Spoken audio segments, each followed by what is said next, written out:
Ramakrishna gives the example of a servant searching for his master in the bedroom, which is dark. He enters, touches a chair. Oh, this is not my master. Neti neti. Touches the couch. Neti neti. Touches the bed. Neti neti. Finally touches the master. Now iti iti. Now I touch the truth now. We are all doing the same in human life. When the mind starts seeking, if it is just satisfied eating and drinking, none of these problems arise. Because we have discontent. Man alone has this discontent. So, mere eating and drinking doesn't satisfy him. He builds up sciences, philosophies, poetry, art, all these things he does. Because he is a seeking individual, dissatisfied. The Vedas, Yajurveda, describes man as a huge ocean of desires, always dissatisfied from what he gets. When he gets something, he wants something else, something else. An ocean of unsatisfied desires. Beautiful passage is there in the Yajurveda. So he says, neither this buddhi can be treated as a Atman. This koshas, one by one, sheets, they are taking out like a sword, put in 5 sheets. The external sheath also looks like a sword, but it's not a sword. Take it out. Inner sheath looks like a sword. It is not. Finally, you take the sword itself. That is the sword. Man has to do this task with respect to himself or herself. When you go beyond the body consciousness, so many great things come upon us. All the distinctions of caste and creed and sex, all these are merely physical. Beyond that, you are just human. You are just a person. And you are going closer to the real nature of man, of the nature of pure consciousness. Chit Swarupa, of the nature of pure consciousness. Dr. Radhakrishnan, in his commentary on the Gita, refers to this by saying, in man's search for his own true self, he comes across many pretenders to selfhood. This body and other things are pretenders to selfhood. But when you closely question them, no, I am not. This body itself will say, I am not. I am just a thing. I am just an object. What is this body? The food that was there in the garden, I ate and now became my body. A transformation of food. Annamaya kosha, we call it. And yet I call it myself. How foolish it is. That is the analysis that is given here. So people develop this attachment to the body and do so many evil things. Dehadi sarva vishaye, verse 173. Parigalpya ragam, badhnadi tena purusham, pashuvad gunena. Somehow we fall in attachment to this body. And then like a cow, we are tied with a rope and tethered somewhere.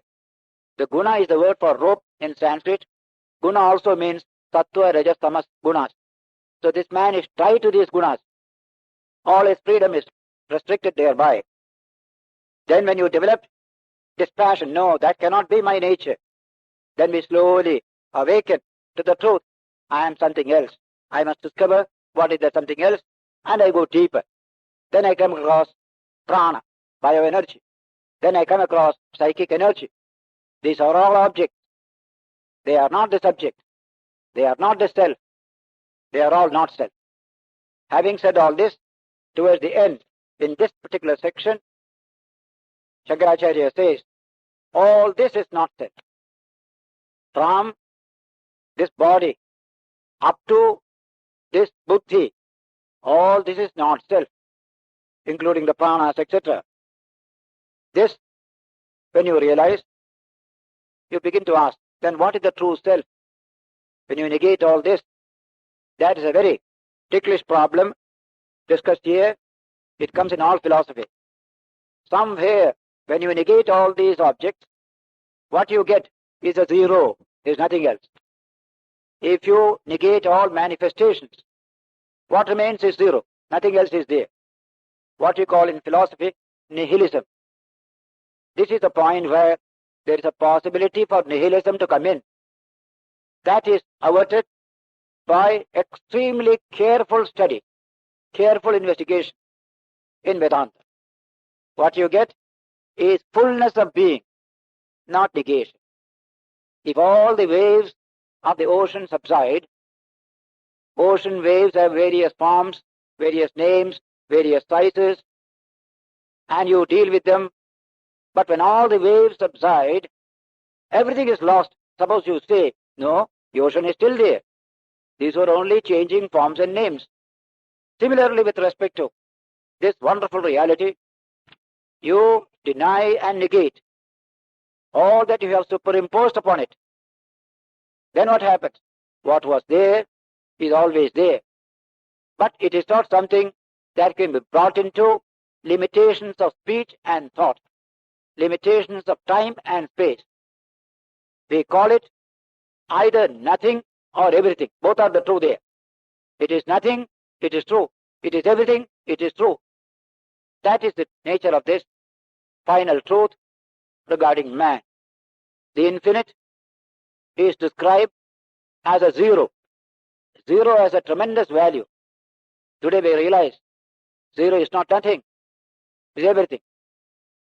In this physical science of ours today, when they describe the nature of an electron and the subatomic particles, many of these new terms come in. The field, the quantum field, and the quantum particle. Both are there, but both cannot be true, said Einstein. For the field alone is true, and the field is nothingness. These are things, and that is nothingness.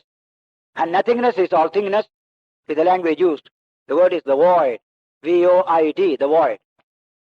In Taoist thought in China, Zen Buddhism, Vedanta, modern nuclear science, everywhere, when names and forms disappear, what you get is not nothingness. It is infinite itself. It is nothing because it has no name and form. In that sense, it is nothing. But it is everything. That is the type of analysis Shankaracharya gives in these passages here. Vijnanamaya, Anandamaya. When you go to sleep, all objects are gone. All subjects also gone. In the sleep state, there is no subjective awareness. Even the I doesn't appear there. Whereas in dream, the I is there, and the object also is there, the not I. Waking and dream are common because in both the states, there is subject-object awareness. But in sleep, both disappear. Neither a subject nor an object. That state is called Anandamaya Kosha, the fifth Kosha. Annamaya, Pranamaya, Manomaya, Vijnanamaya, Anandamaya. This wonderful analysis finds echoes in modern sociology. An American biologist, Gaylord Simpson, writes a book, The Meaning of Evolution, where in one passage he says there are three coverings of reality which we are able to identify. That is, this physical covering, the biological covering, and the psychical covering. These three we have identified. This is the language he has used, and strangely, the exact language of Taittiriya Upanishad also comes in that description by Gaylord Simpson. Tenaisha Purnaha is a statement, Taittiriya Upanishad. The first one is infilled by the second one. The second one is infilled by the third one. That's meaning of that statement. Tenaisha Purnaha. Physical reality is infilled by biological reality. Biological reality is infilled by psychic reality. Up to this they have come. One step more, they will have to come to this ever-present Atman, always the self, never the not self. It is that inquiry that is helped particularly by this book, though you can get it in many other Upanishads and other Vedantic books also. And so, this infinite Atman assumes the form of the body, identifies with it, or biological energy in us, psychic energy in us, and it thinks, I am this, I am this, I am this. Swayam pariccheti bhupeti buddhehe. It takes the conditioning of the buddhi and thinks, I am just buddhi only. It has forgotten its own true nature. Sarvatmakastan, though it is the self in all beings, it treats itself as a self in a limited body complex. That's why this jiva is called Vijnanamaya Atman. Atman caught up in the Vijnana kosha. This kind of psychic kosha, caught up there. Though he belongs to all. Just like the sun shines in your garden or on this India territory, but it shines everywhere else also. But I take it here and say, this is all I know of the sun, nothing more. The moon also can be said, it is mine only, it is not yours. These narrow ideas we have in the physical world, and it is much more regarding our own true self. So, Upadhi Sambandha, verse 191 says, Upadhi Sambandha Vashat Paratma, Hi Upadhi Dharman Anubhati Tadgunaha. This Supreme Self, by attaching itself to these conditions, it identifies with those conditions. Just like body is sick, I am sick. Body is happy, I am happy. I identify with the body. That is the trouble that has taken place. Ayovikaran avikari vannivat. And a beautiful example is given. Fire has no particular dimension, no shape, no dimension. It is infinite in its nature. But it becomes conditioned by the object in which it manifests. Here is a piece of iron. It becomes red hot. That fire, which is itself formless, infinite, it assumes this particular limitation and form. Ayovikaran, avikari vannivat. And that particular fire in the iron may tell itself, oh, I am limited by this iron. I am only this iron. Whereas that fire is there elsewhere also. It is also in the sun. That fireness, fire nature is so universal. But in manifestation, limited by that conditioning agent. That's meaning of upadhi. Upadhi means that which conditions a thing. Sadaiga rupopi. Always one and uniform is fire. But in different things, it appears different ways. Parasvabhavat. That's the nature of the Atman. Infinite. Uniform nature. No change, no division within it. What we call today the undivided reality. Physics is trying to understand what is the fundamental undivided reality. So, we thought it was molecule. Later on we thought it is atom. Now we think it has these particles, protons and other things inside. Now we are breaking them also. In particle accelerators, you put these particles, accelerate them through various magnets. They go in infinite near light speeds and they get broke up into smaller ones. Their life is hardly for a fraction of a second. Thus they study what is the fundamental particle in nature. That is the big inquiry that is going on. Various new developments have come within the last 10 years. What you call particle physics. No conclusion yet. My technical capacity will determine how much further I can break it into pieces. The biggest technical capacity today is a particle accelerator. A very costly machine. Hardly 3 in the whole world. One of the biggest is in Geneva, the European Community Accelerator. But you go on making it still more powerful, further breakdown will come.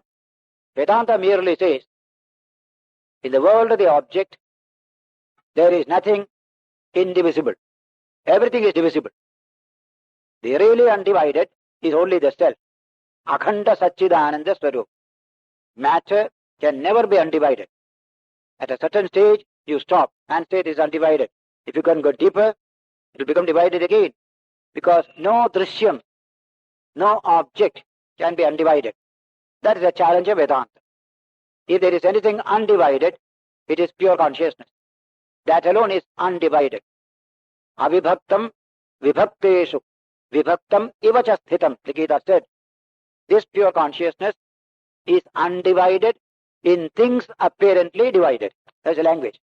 You have a soul, I have a soul, everybody has a soul. Is it really divided? No.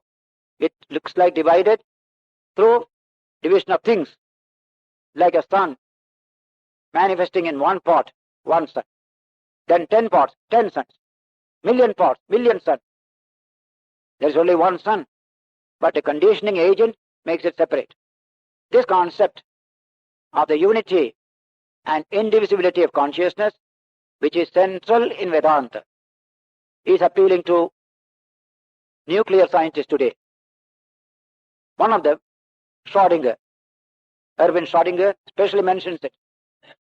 Consciousness is always experienced as a singular and never a plural, is the language he has used. Consciousness is a singular of which the plural is unknown. But if you do find different points of consciousness, it is all due to that one consciousness getting split up through the Indian Maya. He has used the word also. The Maya seems to split up the one into the many. It is all out of convenience only. Truth itself doesn't know the splitting up. So, he is telling here, Parasvabhavat, that supreme reality, one undivided, pure consciousness. That alone is undivided. Everything else is divisible. All matter is divisible. Go on dividing until you come to consciousness there. Go into the depth of matter, you find only consciousness there. That is the challenge of Vedanta. And you will find several scientists today appreciating this. They cannot demonstrate it scientifically. And we also do not claim that physical science can demonstrate it. It is your own experience.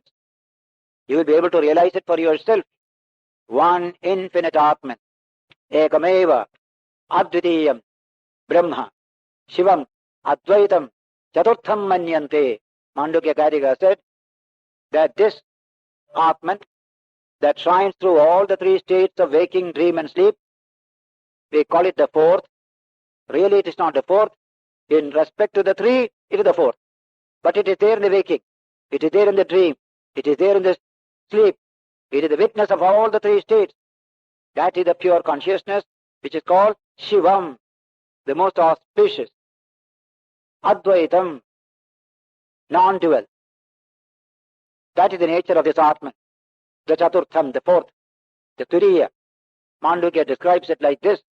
Same descriptions you will get here also.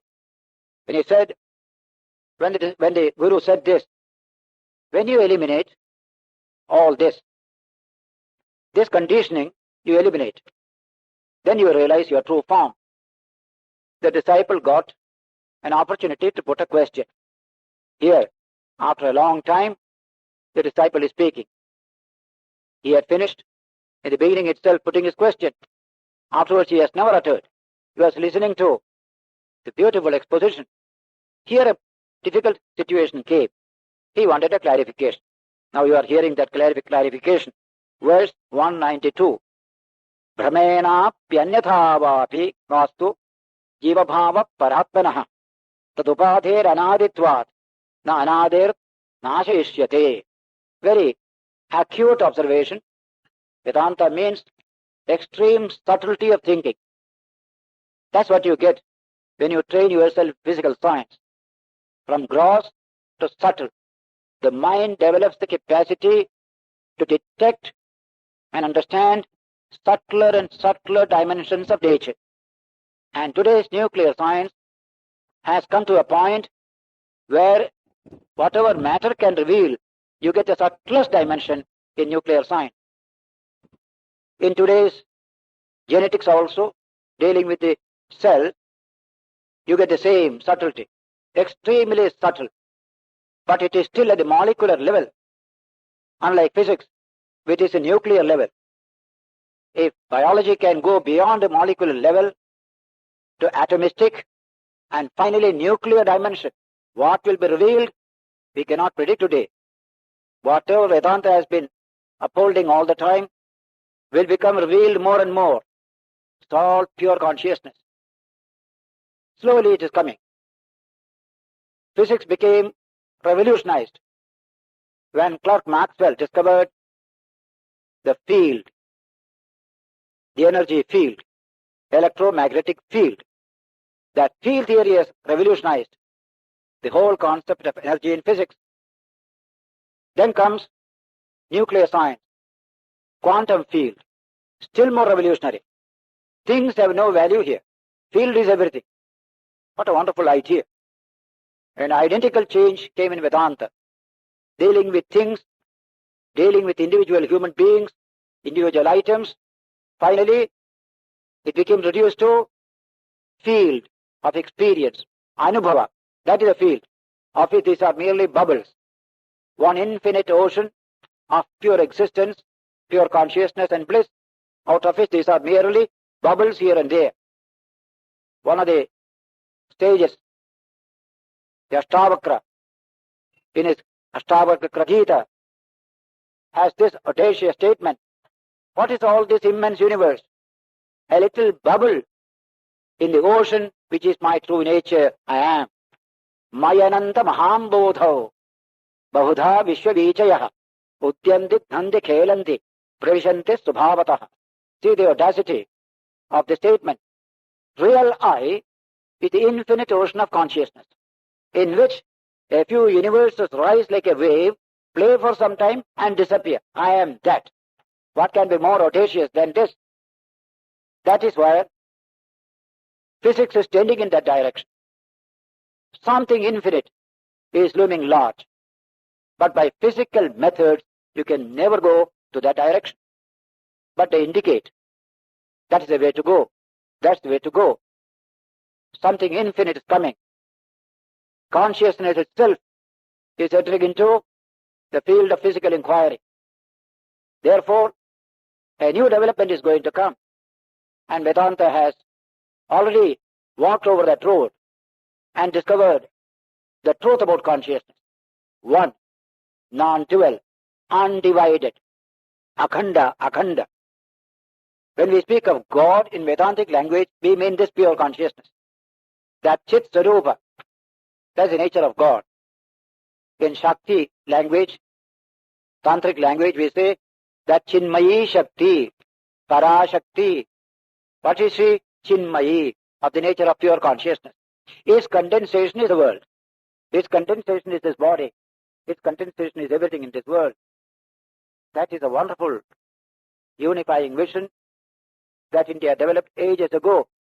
This whole Himalayan atmosphere helped the human mind to rise higher and higher, peeping into the mystery of the highest. That's what you get in the Upanishads. God is everywhere, we say. What does it mean? Is it any spatial concept? You cut God and put here and there everywhere? No. It is either a pure consciousness. Consciousness cannot be limited by space, by time. Even a physical reality like an electron cannot be limited by space or by time. How much more must be this infinite consciousness, the Atman? When you describe an electron today, you use such strange language unknown in Newtonian physics. Electron leaves one orbit and goes to another orbit. When you heat matter, there is change of electron orbits. But the strangest thing is, it doesn't pass through intervening space to go to the next orbit.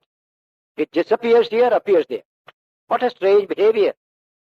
We relate it to a ghost. A ghost can be in this room and disappear here, appear in that room. It never pass through anywhere else. That's why Bertrand Russell has to say, matter in modern physics appears more like a ghost than anything else. Now these are the developments. We achieved it much earlier.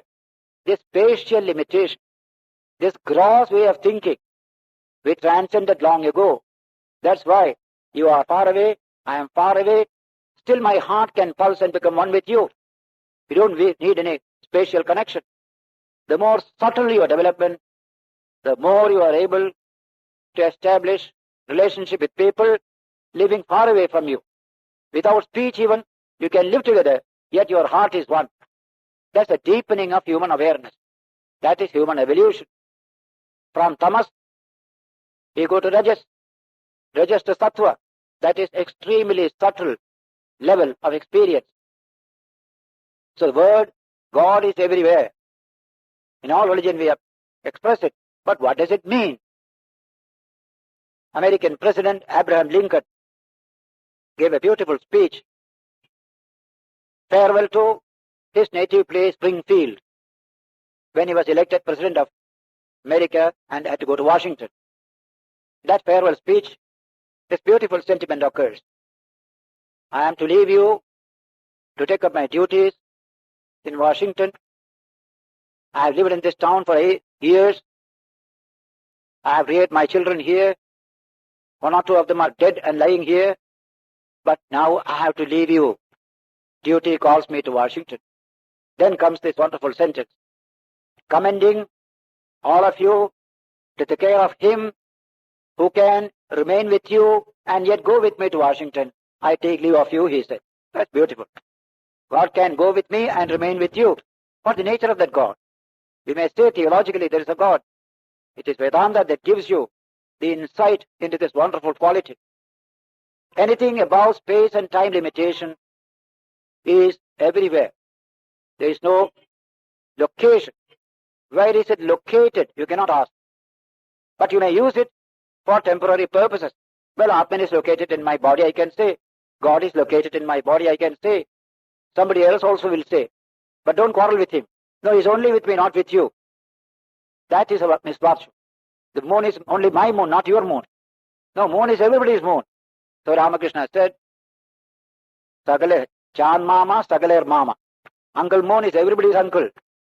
Similarly, God is everybody's. We live and move and have our being in Him. One infinite ocean of pure consciousness in which one bubble is you, one bubble is myself. We are all part and parcel of that infinite one. That is the Advaitic vision, from which alone can come love, compassion, tolerance, understanding. We raised this flag long ago. Out of that came the blessing of understanding. Least violence in life. That was India's record. Not today's India. Today's India is not India.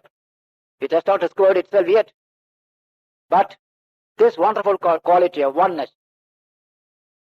other people appreciate it. Will Durant, in his famous volumes, Story of Civilization, first volume, Our Oriental Heritage, mentions it, that from India we can learn a unifying, pacifying love for all things. The mature mind we shall understand. When a mind is mature, how does it behave? We can understand it from India, a 5,000-year culture. When you and I become impressed by that culture, our behavior also will transform itself. At present it is not. That is the situation. So, the disciple is asking, Brahmena pyanyatha vapi jiva bhava paratmanaha. Whether it is due to delusion or through anything else, that Paramatman has become a limited jiva just now. Jiva bhava. I am Mr. So-and-so, I am Mrs. So-and-so, I am white, I am black. All this limitation has come. You may call it a mere superimposition. You may call it through delusion. But the fact is there. So he says, Tad upadher anaditva. And this superimposition is meaningless. Anadi. Na anadir nashayishyate. What is anadi? Cannot have a destruction. For ages it is there. How do you know it will end one day? We shall always be in this wretched condition. I am small, I am big. We shall always go with this. It's a very serious question he is asking. In the Upanishads you will find such serious questions. When subject becomes extremely subtle, difficult to comprehend, then a question. Then the teacher will say, be careful. We are moving on extremely thin air. Extremely thin air. There is no mark left on the, no footprint is left there. You cannot detect what is that. So you must be very careful. The mind must be extremely subtle to grasp extremely subtle aspect of reality. Such caution find in the Upanishads, like Chandogya, father telling the son, that is Aruni telling Shvetaketu, Shraddhasya Somya. You are now in a very critical, delicate situation of inquiry. Very careful. Don't rush into shouting or affirmation, negation at this time. Calmly think. That was the situation when father asked the boy, bring a fruit from that yonder Nyagrodha tree. Boy brought the fruit. Break open a fruit. Yes, sir. I have broken. What do you find in there? Oh, any number of tiny seeds. Boy said. break open one tiny seed. The boy broke it open. What do you see there? And the boy said, nothing. Then the teacher said, be careful. Shraddhasva somya. Now we are in the extremely delicate stage of investigation. Don't rush into conclusion. Don't rush into statements. As we do in political life, issue a statement every day on any subject under the sun. But these are all very delicate matters. Extremely delicate. You get only a glimpse of it only in this nuclear science today. Extremely delicate. Their way of answering questions with great caution and care, because we are dealing with subtle realities. And similarly here, this Shishya, the disciple, has that very subtle mind. He is finding difficulty at this point. Tarupādher anādittvāt, na upādher nāshayishyate. The upadhi is beginningless, so it is endless. So how can you realize this truth? You will always remain a creature. A creature must always remain a creature. Quite logical. How can a creature break away from creatureliness? That is the challenge Vedanta takes up as a science. How to make this creature shed its creatureliness? And today's science only adds that nature has been extremely kind to you, human beings, by giving you this cerebral system, this new brain. With the help of which, you can discover truth about nature outside and man within. Both you can do. Such a versatile organ nature has given to you. And you are using it only how to cheat people, how to live a comfortable life. What a foolish usage. This wonderful brain can take you to the highest knowledge, to the highest realization. We are using it for petty purposes. How tragic it is. In early verses he had said that, having got this precious human body with this wonderful versatile organ, if you are a selfish, petty individual, you are really committing suicide. Sahi atmaha. That is real suicide. Body suicide is not serious for man. The spiritual suicide that people commit every day, that is the most serious thing. Avidya doshena vidyamanasya atmanaha tiraskaranaat atmahana ityuchyate. In the Isha Upanishad, also the verse said, third verse or so, that people, forgetting this profound truth of their own true nature, they get attached to all sorts of things, and by this they commit suicide. What is the nature of that suicide? Shankara explains. Through ignorance and delusion, man gets attached to unreal things, neglecting this infinite reality of his own self, this Atman. That is called suicide. Wonderful idea. A boy belonging to a good family, behaving in a very bad way in society, we say he has committed suicide. That is real suicide. He doesn't know his true form. And our object is to restore him to his real consciousness. If that is possible, it will be wonderful. The question is it possible? Theoretically, it is not. If it is beginningless, it must be endless. Can a thing that is beginningless have an end? Very logical question.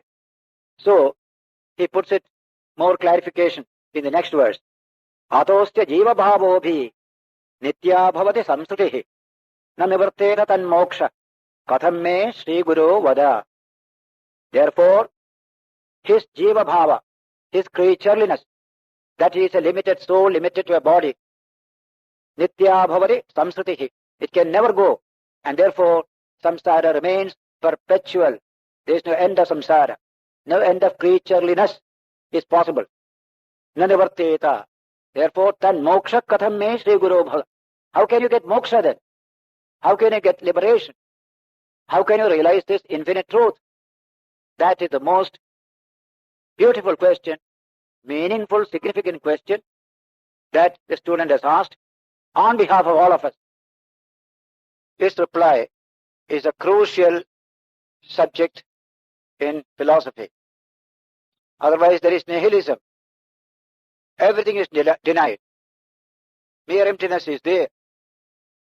On that subject yesterday, I had occasion to refer to the critical phase of thought, where when you reach the subtle and the subtler dimensions of reality, you become puzzled.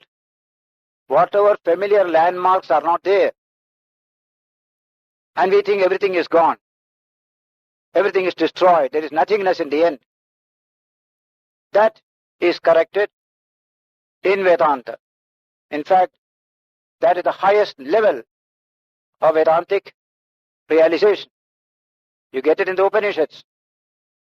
You get it in Buddha's teaching. And you get it here.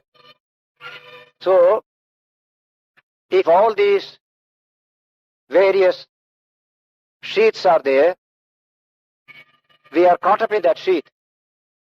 The infinite caught up into the sheath of body-mind complex.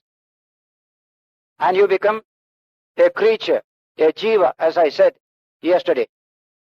How can we overcome this creatureliness?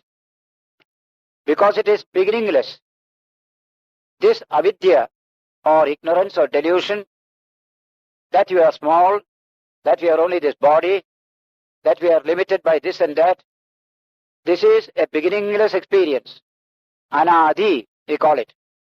In Vedanta, this ignorance is called anadi, beginningless, because as far back as you look, yesterday, day for yesterday, you go on, it is still there, it is still there. That's meaning of anadi. You can, just like creation. God created the world when? If you ask that question, you put a date, just like in that English Christian scholar wrote about 500 years ago. God created the world, and September 23, 4 p.m., exactly 5,000 years ago. He just gave a book like that. What about before that? Don't ask that question, because you will break down my theology.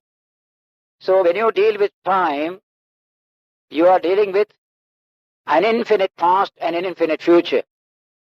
Yesterday, day for yesterday, you can go on, going beyond that.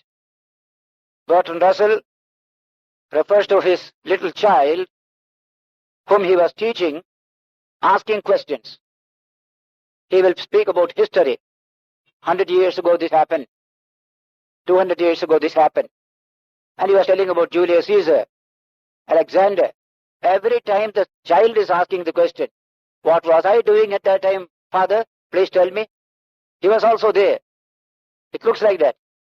You go backwards, backwards, backwards. You don't find any beginning. That is the strangeness of the experience of time. You can't find the beginning of time. If that is so, there is no end of time. What is beginningless must be endless as well.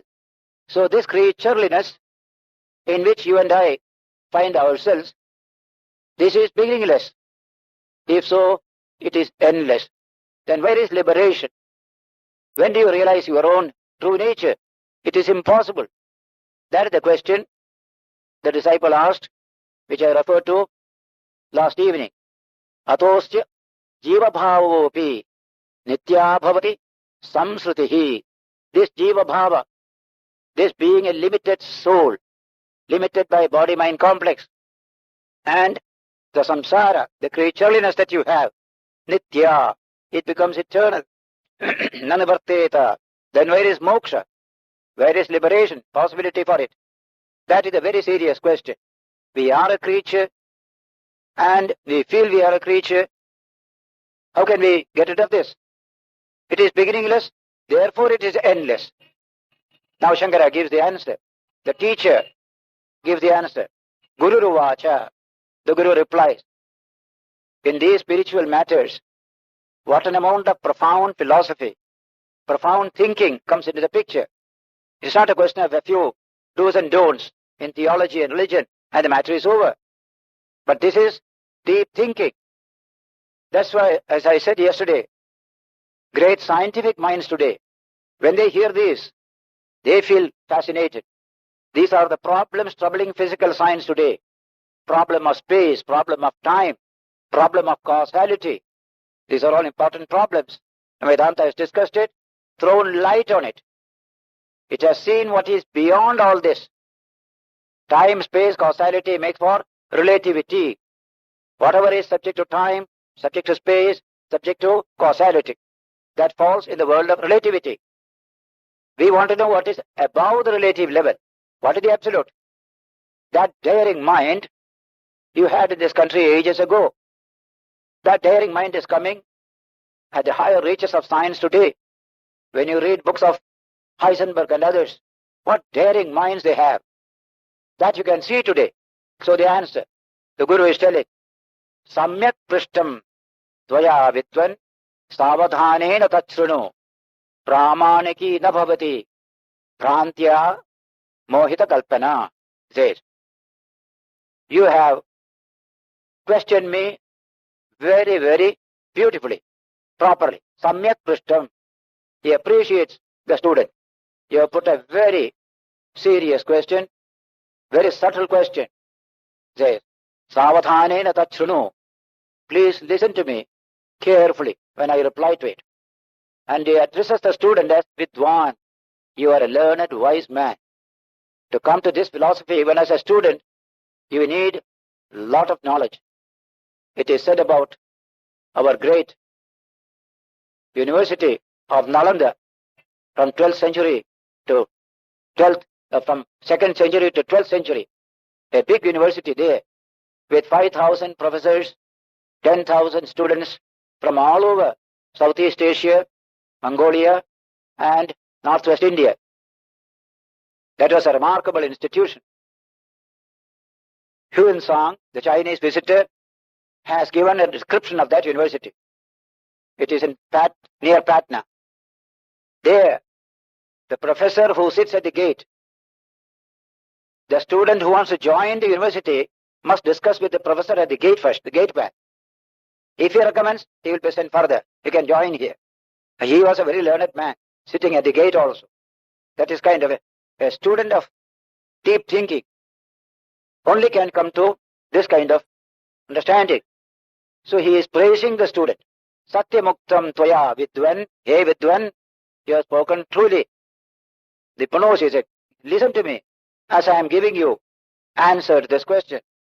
The answer is Pramaniki na bhavati Prantya mohita kalpana. Whatever is understood through delusion cannot become truth, cannot become pramanya. It has no pramana. It is not true. What is imagined by your own deluded thinking. I dream so many things in my dream. It's all delusion. It is staying there as long as the dream is there.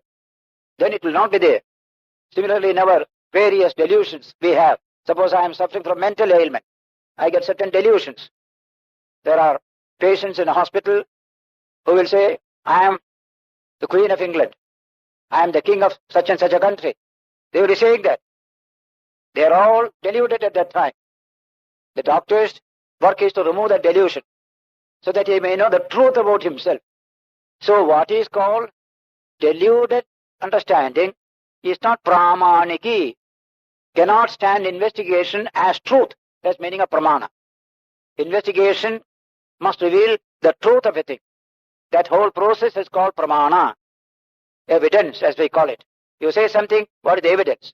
The truth evidence of a statement. That's called pramana. So that kind of pramana cannot come to a mere imagination which is product of delusion. We are deluded into thinking that we are this, we are that. For example, men and women, Hindu, Muslim, Christian, similarly white, black. On these basis we quarrel and fight. The whole thing is a delusion. What are we developing today? A mankind awareness. Beyond all these distinctions, we develop a unifying vision.